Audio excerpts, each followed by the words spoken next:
Hey there, let me tell you a story about finding the perfect mentor. So, back in the late 1960s, V.S. Ramachandran was just a medical student at a college in Madras. He stumbled upon this book called Eye and Brain by Richard Gregory, and it completely blew him away. I mean, not just the science, but also the writing style, the way Gregory told stories about his experiments. It was all just so captivating. Ramachandran was inspired, and he decided to do some of his own experiments on optics. But as he delved deeper into the world of visual perception, he realized that medicine wasn't really his thing anymore. So, in 1974, he switched gears and enrolled in a PhD program at Cambridge University. It was a big change for him, moving to a new country and all. But things took an interesting turn when Richard Gregory himself came to Cambridge to give a lecture.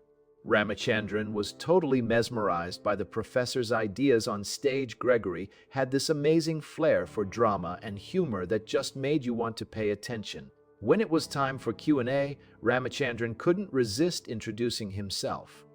They hit it off immediately. They had this instant rapport that was hard to explain. Gregory was intrigued by one of Ramachandran's ideas, and he invited him to come visit at his place in Bristol.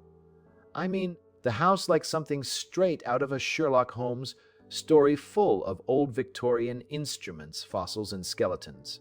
From that moment on, Ramachandran was hooked. He started commuting to Bristol regularly for experiments with Gregory, who became his lifelong mentor.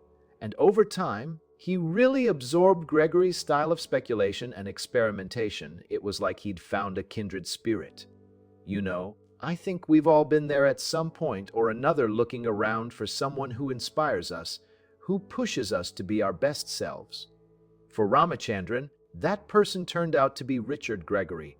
And if you're wondering whose work is going to inspire you in the years to come, well, I'd say take a page from Ramachandran's book and start looking for that perfect mentor, someone who's going to ignite your passion and help you achieve greatness.